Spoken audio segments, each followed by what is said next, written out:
بوریوں میں وہ خطوط جمع تھے، بوریوں کو خالی کیا، ایک ایک خط باہر نکال کر بتاتے فلاں نے یہ خط لکھا، فلاں نے یہ خط لکھا، تم لشکر لے کر آ گئے ہو۔ اس کے بعد سیدنا حسین رضی اللہ تعالیٰ عنہ نے 3 باتیں کی جن کا خلاصہ یہ ہے کہ مجھے واپس جانے دو، جہاں سے میں آیا ہوں وہاں چلا جاتا ہوں۔ دوسری بات یہ ہے کہ یزید سے ملنے دو، میں اپنا معاملہ خود اس سے طے کروں گا۔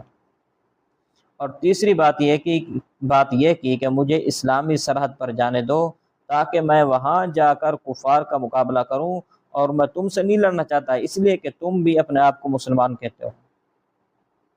البدایہ والنہایہ میں ہے، اور تاریخ جو روافض کی کتاب ہے جلاء العیون منتہی الاعمال میں ہے، اس سے پتہ چلتا ہے کہ سیدنا حسین رضی اللہ تعالیٰ عنہ خود بھی چاہ رہے تھے کہ لڑائی نہ ہو۔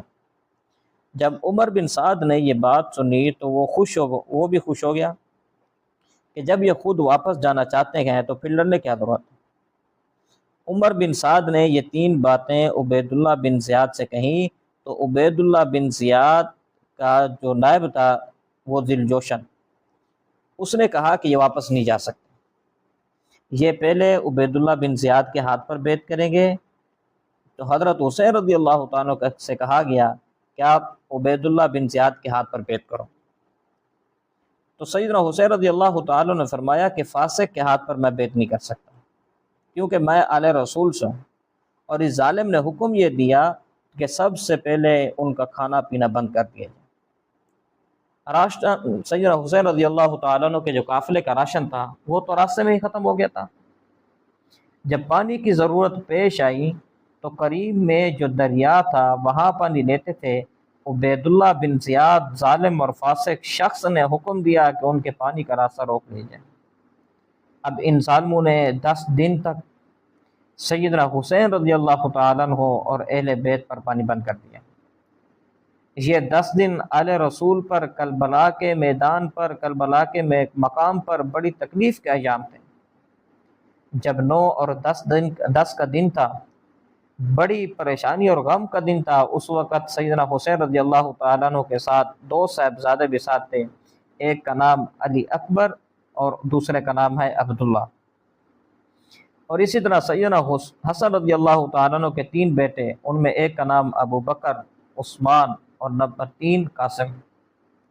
اس کربلا کے واقعے میں سیدنا علی رضی اللہ تعالیٰ عنہ کے 6 بیٹے تھے، اور یہ ان کی اولاد دیگر گھر والیوں سے تھی، سیدنا فاطمہ رضی اللہ تعالیٰ عنہ کے علاوہ۔ تو سیدنا علی رضی اللہ تعالیٰ عنہ کو بھی 6 صاحبزادے اس میں شہید ہوئے ہیں۔ ایک کا نام ہے سیدنا حسین، سیدنا جعفر، سیدنا عبداللہ، سیدنا محمد، سیدنا ابو بکر، سیدنا عثمان۔ اور مسلم بن عقیل رضی اللہ تعالیٰ عنہ کے بھی 4 بیٹے شہید ہوئے ہیں، ان میں ایک عبداللہ، عبد الرحمن، مسلم اور نمبر 4 محمد۔ سیدنا علی رضی اللہ تعالیٰ عنہ اور سیدنا حسین رضی اللہ تعالیٰ عنہ کے آپ بیٹوں کے نام دیکھیں کہ ان کے نام حضرت ابو بکر، عمر اور عثمان رکھیں، تو اس سے معلوم ہوتا ہے کہ صحابہ اور اہل بیت میں آپس میں محبت اور عقیدت تھی۔ تو جب یہ واقعہ شروع ہونے لگا تو اس وقت سیدنا علی اکبر رضی اللہ تعالیٰ عنہ پیاس کی وجہ سے تڑپ رہے تھے، اور ان کی جو عمر تھی اس وقت 2 سال 2 ماہ 10 دن تھی، اور حالت یہ تھی کہ پیاس میں زبان باہر آ گئی تھی، ماں کا دودھ تو تھا نہیں، جب ماں کو خوراک ہی نہیں ملے گی تو ماں کا دودھ کیسے ہوئے گا۔ سیدنا حسین رضی اللہ تعالیٰ عنہ نے اپنے صاحبزادے کو اٹھایا اور فرمایا کہ اسے تو پانی دے دو۔ ذی الجوشن نے، بدبخت نے ایک تیر مارا جو ان کے گلے میں لگا، تو سیدنا حسین رضی اللہ تعالیٰ عنہ کے ہاتھ خون سے تر ہو گئے، اور آسمان کی طرف نگاہ ڈالی اور کہا کہ اللہ، انہوں نے ہمیں بلایا، غداری کی، ہمارے بچوں کو شہید کر دیا، اور تو قیامت تک ان سے بدلہ لے۔ یہ بد دعا تھی کہ سیدنا حسین رضی اللہ تعالیٰ عنہ کی قبول ہوئی دعا، اور اس کے بعد وہ لوگ خیموں کو آگ لگانے لگے۔ تو سیدنا حسین رضی اللہ تعالیٰ عنہ نے سیدنا عباس رضی اللہ تعالیٰ عنہ جو حضرت علی کے بیٹے ہیں ان کو ساتھ لیا، اور یہ عالم بردار تھے کہ ان کے ہاتھ میں جھنڈا تھا، یہ آگے تھے اور سیدنا حسین رضی اللہ تعالیٰ عنہ پیچھے تھے، لڑنے لگے شجاعت و بہادری سے۔ تو 80 سے زائد لوگ شہید کیے جا چکے، 80 سے زائد لوگ شہید ہو چکے تھے۔ اس حالت میں بھی سیدنا حسین رضی اللہ تعالیٰ عنہ نے نماز نہیں چھوڑی، ہر نماز جماعت کے ساتھ ادا کی ہے، تیمم کر کے ادا کی، کیونکہ پانی تو تھا نہیں۔ آل رسول کے لوگوں کے ساتھ سیدنا حسین رضی اللہ تعالیٰ عنہ نے نماز ادا کر کے آج ہمیں سبق دیا کہ آج ہم سیدنا حسین رضی اللہ تعالیٰ عنہ کا نام تو لیتے ہیں لیکن نماز نہیں پڑھتے۔ انہوں نے کربلا کے میدان میں بھی نماز نہیں چھوڑی۔ تو جب 10 محرم کا دن آیا، ظہر کا وقت تھا، نماز شروع کی، جیسے ہی سجدے میں گئے ہیں تو دل جوشن نامی بدبخت نے اور سنان نے تیر مارا۔ وہ تیر سیدنا حسین رضی اللہ تعالیٰ عنہ کی ٹھوڑی میں لگا، سجدے کی حالت میں تھے۔ دوسرا تیر گردن میں لگا، چنانچہ بھوک کی حالت میں تھے، غم اور پریشانی سے ڈھالتے سجدے سے سر نہ اٹھا سکے۔ سجدے کی حالت میں ہی شہادت ہوئی۔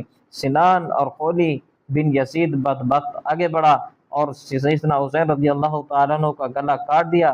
جب سیدنا حسین رضی اللہ تعالیٰ عنہ کی بہن نے سیدہ زینب رضی اللہ تعالیٰ عنہ نے گلا کاٹتے دیکھا تو ان سے برداشت نہ ہوا اور اس موقع پر بد دعا دی کہ جب سیدہ زینب جا رہی تھی تو کوفہ کی عورتیں باہر نکل کر سینوں کو پیٹ رہی تھی اور کہہ رہی تھی یا حسین یا حسین۔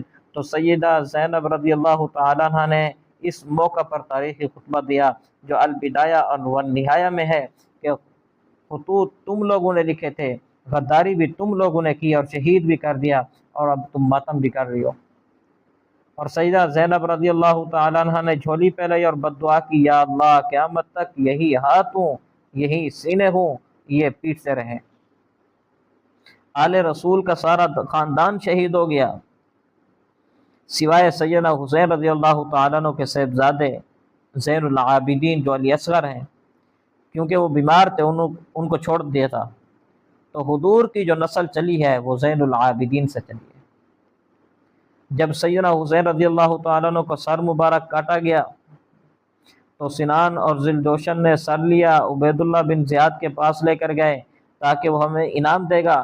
جب عبید اللہ بن زیاد نے اپنے سر کو رکھا، اس کے ہاتھ میں چھڑی تھی، بدبخت نے سیدنا حسین رضی اللہ تعالیٰ عنہ کے ہونٹوں پر چھڑی مارنے لگا۔ زید بن ارقم رضی اللہ تعالیٰ عنہ اس موقع پر موجود تھے، اس نے کہا ظالم، اس چھڑی کو ہٹا لے، ان ہونٹوں پر میں نے حضور صلی اللہ علیہ وسلم کے ہونٹوں کو لگتے دیکھا ہے۔ اس وقت اس نے چھڑی ہٹا دی۔ یہ وہ حسین رضی اللہ تعالیٰ عنہ تھے حضور صلی اللہ علیہ وسلم نے جن چادر ڈالی ہوئی تھی۔ اسامہ بن زید رضی اللہ تعالیٰ عنہ کہتے ہیں کہ ایک طرف حسن تھے، بائیں طرف حسین تھے۔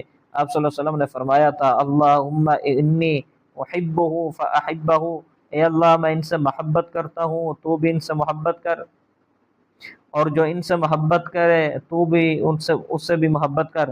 تو آپ صلی اللہ علیہ وسلم نے اسی طرح فرمایا الحسن والحسین سیدہ شباب اہل الجنہ، کہ یہ حسین اور حسن یہ جنتی جوانوں کے سردار ہیں۔ ان کا وہ مقام تھا کہ حضور صلی اللہ علیہ وسلم سجدے میں ہوتے، سیدنا حسین رضی اللہ تعالیٰ عنہ پیٹھ پر سوار ہوتے تو آپ صلی اللہ علیہ وسلم سجدہ لمبا کر لیتے۔ سنن ترمذی کی روایت ہے کہ حضور صلی اللہ علیہ وسلم خطبہ دے رہے تھے، سیدنا حسن و حسین رضی اللہ تعالیٰ عنہ بچے تھے، مسجد میں آ گئے، لال قمیص پہنی ہوئی تھی، لمبی تھی، تو گر رہے تھے۔ حضور صلی اللہ علیہ وسلم خطبہ چھوڑ کر سیدنا حسن اور حسین رضی اللہ تعالیٰ عنہ کو لائے اور اپنے صف میں سامنے بٹھا دیا اور فرمایا انما اموالکم و اولادکم فتنہ، کہ یہ مال اور اولاد تمہارے لیے آزمائش کی چیز ہے۔ ایک موقع پر سیدنا حسین رضی اللہ تعالیٰ عنہ حضور صلی اللہ علیہ وسلم کے کندھے پر سوار تھے۔ سیدنا عمر رضی اللہ تعالیٰ عنہ فرمایا نعم المرکب، کیا بہترین سواری ہے۔ حضور نے فرمایا نعم الراکب، سوار بھی تو اچھا ہے۔ جب شام میں یزید کے پاس سیدنا حسین رضی اللہ تعالیٰ عنہ کا سر گیا، اس نے کہا کہ لوگوں کے دل میں میری نفرت ڈال دی گئی، اور عبید اللہ بن زیاد کو برا بھلا کہا۔ لیکن یزید نے یہ برا کیا کہ اس نے عبید اللہ بن زیاد کو قتل کیوں نہیں کیا، اس نے لشکر کو کیوں نہیں روکا۔ اس لیے اہل سنت والجماعت کا یہ عقیدہ ہے کہ یزید فاسق اور فاجر تھا، اس نے غلط کیا۔ سیدنا حسین رضی اللہ تعالیٰ عنہ حق پر تھے، مظلوم تھے، انہیں بلایا گیا، یہاں غلطی یزید کی تھی۔ اس نے گورنر تبدیل کیا۔ پھر یزید ہی کے اپنے ہی دور میں مکہ مکرمہ پر حملہ کیا ہے، جب عبداللہ بن زبیر رضی اللہ تعالیٰ عنہ کے ساتھ اس کے ہاتھ پر بیعت نہیں کر رہے تھے، اور اسی نے یزید نے ہی جبل ابن ابی قبیس پر منجنیق فٹ کر کے پتھر مارے تھے، بیت اللہ کی دیواریں گر گئی تھیں۔ تو یزید کے دور میں واقعہ حرہ پیش آیا کہ مسجد نبوی کا جو دروازہ تھا وہ 3 دن تک بند رہا ہے، صحابہ اور تابعین کے بچوں کو قتل کیا گیا۔ اس کے دور میں 3 کام ایسے ہوئے ہیں کہ جس کی وجہ سے اہل سنت والجماعت کے ہاں یزید فاسق اور فاجر ہے۔ تو سیدنا حسین رضی اللہ تعالیٰ عنہ کی شہادت بہت بڑا واقعہ ہے، لیکن اسلام ہمیں صبر کا درس دیتا ہے۔ اللہ تبارک و تعالیٰ فرماتے ہیں یا ایھا الذین آمنوا استعینوا بالصبر والصلاۃ، کہ اے ایمان والو نماز اور صبر کے ساتھ اللہ سے مدد طلب کرو۔ واقعہ بہت بڑا ہے، لیکن اسلام ماتم، سینہ پیٹنا، بالوں کو بکھیر دینا، کوئلوں اور انگاروں پر چلنا، اس کی اجازت بالکل نہیں دیتا۔ 9 اور 10 محرم الحرام میں کرنے کا کام یہ ہے کہ 9 اور 10 محرم کا روزہ رکھیں، یہ مسنون ہے، اس سے 1 سال کے گناہ معاف ہو جاتے ہیں۔ اور 10 محرم الحرام کو اپنے گھر والوں کے خرچ میں وسعت دیں۔